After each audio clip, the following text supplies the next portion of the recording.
আলাইকুম সবাইকে। সবাই কেমন আছেন? তো এটা ছিল আমার দীর্ঘ 4 মাস পরে ইউএস ব্যাক করার সময়। আমার হোল শ্বশুরবাড়ির সবাই এবং আমার খালা খালু সবাই ছিল এবং আমার একটা ফ্রেন্ডও ছিল।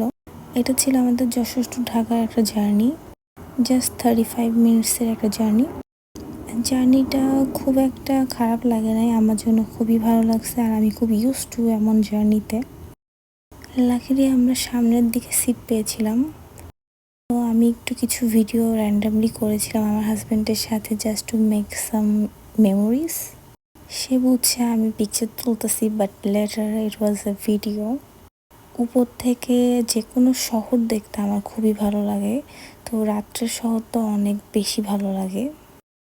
বিমান থেকে এটা ছিল যশোরের ভিউ, স্কাই ভিউ। এটা দেখতে দেখতে আমাদেরকে আসলে স্ন্যাক্স দিচ্ছিল, খুবই হালকা একটা স্ন্যাক্স দিয়েছিল যেহেতু 35 মিনিটসের একটা জার্নি।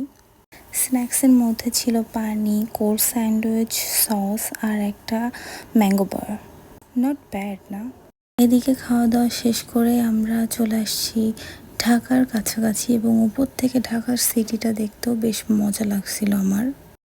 নাইট ভিউ দেখতে কিন্তু আসলে খুবই ভালো লাগে।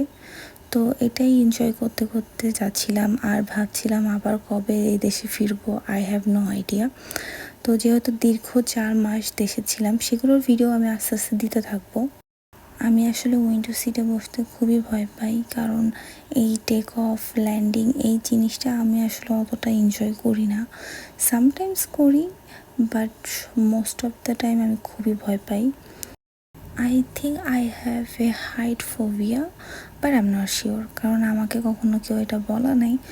বাট আই থিঙ্ক সবারই কিছু না কিছুতে ভয় তো থাকেই, আর আমার সেটা আছে হাইটে আর পানিতে। আমি খুবই ভয় পাই পানিতে। ঢাকা সিটির খুবই ক্লোজ একটা লুক প্লেন থেকে, খুবই সুন্দর। যশোর থেকে ঢাকার ফ্লাইটটা নিয়েছিলাম, একদম লাস্ট যে ফ্লাইটটা ছিল সেটা ইউএস বাংলাতে, এবং ইউএস বাংলার সার্ভিস খুবই ভালো। I always recommended.